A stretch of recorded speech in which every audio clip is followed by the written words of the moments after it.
Assalamualaikum warahmatullahi wabarakatuh. Yang terhormat kepada Ibu dosen pengampu mata kuliah Bahasa Indonesia, Ibu dosen Husnul Khatimah MPD. Perkenalkan, nama saya Nur Latifah, NPM 2125499. Izin menyampaikan materi yang sudah Ibu berikan dengan judul Keterampilan Menyimak dan Kesantunan Berbahasa.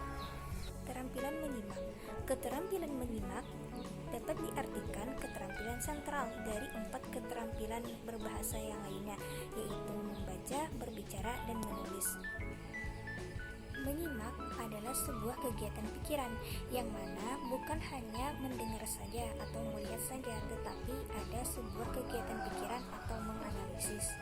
Mana menganalisis di sini dilihat dari berbagai macam hal, seperti simbol, kenyataan, ataupun situasi yang ada pada saat itu. Jadi, yang namanya menyimak bukan hanya sekedar mendengar saja atau melihat saja, tetapi ada proses yang dilakukan, yang mana berkaitan dengan hal-hal yang ada dalam sebuah proses menyimak. Apa saja proses menyimak itu? Proses-proses menyimak itu ada 5 tahapan.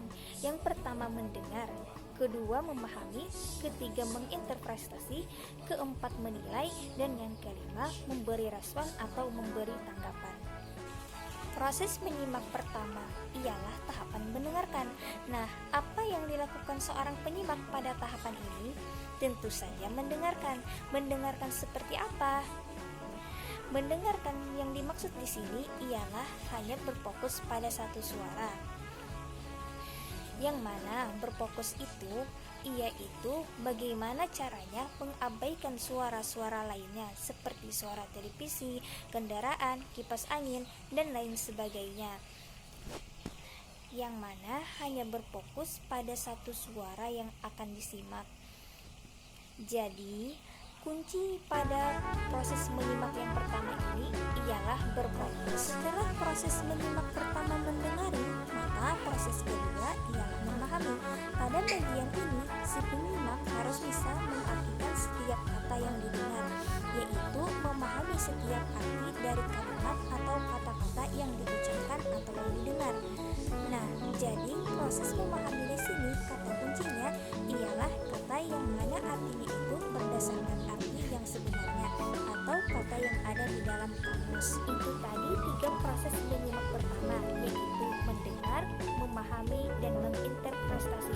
Baru masuk proses yang keempat ialah menilai.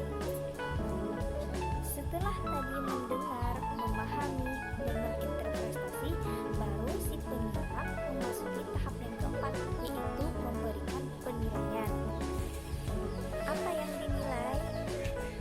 Pada bagian ini, si penyimak mengevaluasi pendapat orang yang ia simak, baik keunggulan, kelemahan, kelebihan, ataupun kekurangan apa yang ia simak.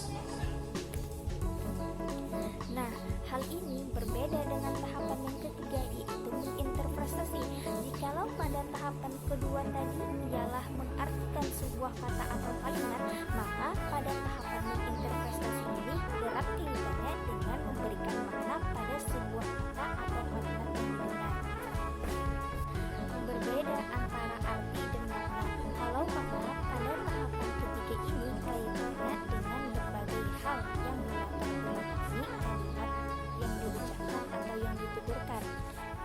Misalnya dilihat dari ekspresi wajah atau nada bicara.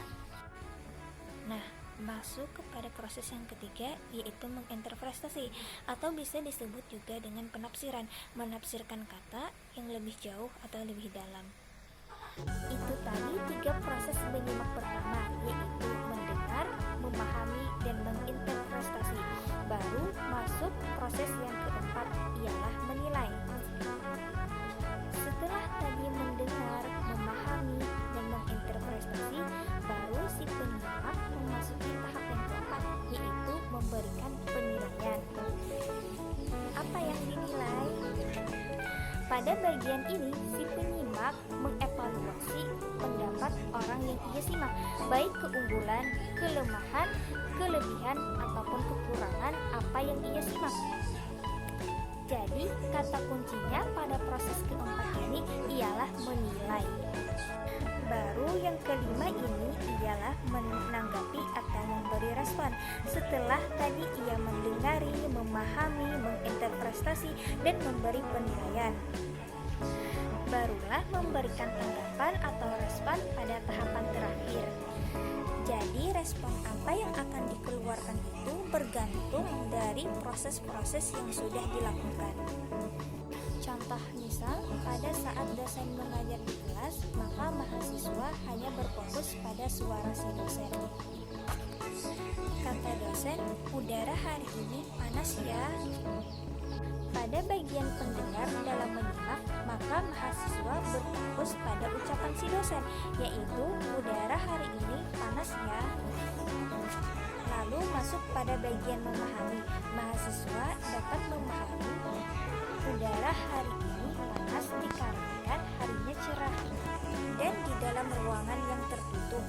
Lalu berlanjut lagi pada tahapan ketiga, yaitu menginterpretasi, yang mana bukan hanya sekedar mengartikan saja, tetapi maksud apa yang bisa ditafsirkan dari kalimat dosen.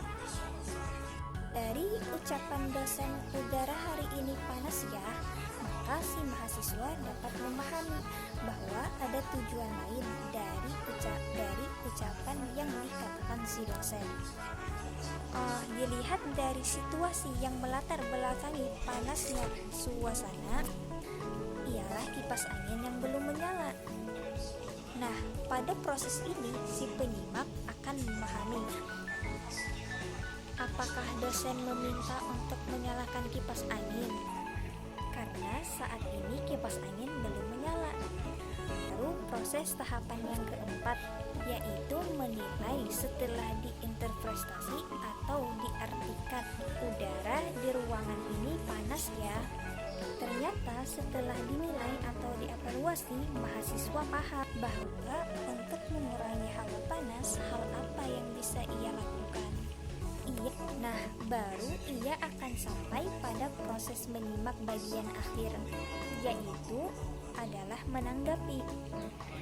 Misal, ia menanggapi, mohon maaf ibu, permisi, saya akan menyalakan kipas angin. Nah, ini adalah proses yang sukses atau berhasil pada saat menyimak. Jadi, kesimpulan dalam keterampilan menyimak ini yaitu dengan cara mengikuti proses-proses menyimak, yang mana tadi telah disebutkan, yaitu proses-proses menyimak ada 5 tahapan. Yang pertama mendengar, kedua memahami, ketiga menginterpretasi, keempat menilai, dan kelima merespon atau memberi tanggapan. Kita lanjutkan pada materi pembahasan yang kedua, yaitu kesantunan berbahasa. Kesantunan berbahasa. Kesantunan, jikalau kita artikan, erat kaitannya dengan etika atau perilaku dalam kehidupan sehari-hari.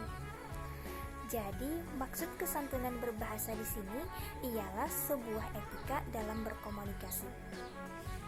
2 aspek penting dalam kesantunan berbahasa. Apakah bahasa itu santun atau tidak santun? Dalam bahasa Indonesia, kesantunan terbagi 2. Pertama, kesantunan linguistik, dan kedua, kesantunan pragmatik. Pengertian kesantunan linguistik. Secara sederhana, kesantunan linguistik itu ukurannya sejauh mana kata-kata atau arti kata itu santun atau tidak santun. Linguistik ini cenderung kepada kata yang ada di dalam kamus, sedangkan pragmatik itu ukurannya adalah makna apa yang terkandung di dalam kata atau arti yang bersangkutan.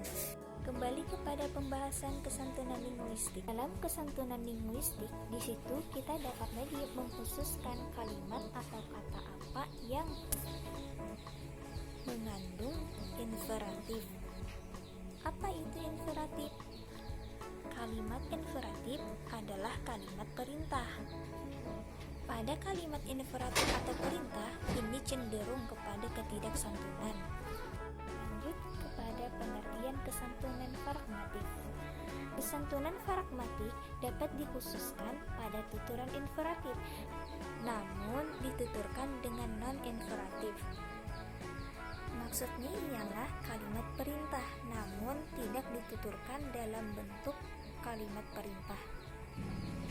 yaitu dituturkan dengan kalimat lain, baik itu kalimat deklaratif ataupun kalimat interrogatif. Apa itu kalimat deklaratif dan interrogatif? Kalimat deklaratif ialah kalimat pernyataan dan kalimat interrogatif ialah kalimat pertanyaan. Setelah kita mengetahui antara kesantunan linguistik dan kesantunan pragmatik, apa saja sebab-sebab kata atau kalimat itu yang menjadi tidak santun? Di antara sebab-sebab kalimat atau kata itu tidak santun, ialah di antaranya pertama ialah kritik secara langsung atau dengan kata kasar atau dengan kata-kata yang kasar. Kedua, dorongan emosi penutur. Yang ketiga, protektif terhadap pendapat. Dan yang keempat, menuduh orang lain atau menunjuk orang lain. Baiklah, itulah tadi pembahasan tentang kesantunan berbahasa, yang mana dapat kita simpulkan bahwa dalam kesantunan berbahasa itu terbagi menjadi dua, kesantunan linguistik dan kesantunan pragmatik.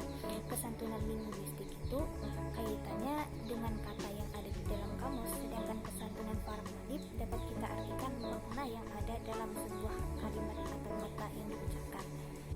Baiklah, itu saja yang dapat saya sampaikan. Sana hilaf mohon maaf. Wabillahi taufiq wal hidayah. Assalamualaikum warahmatullahi wabarakatuh.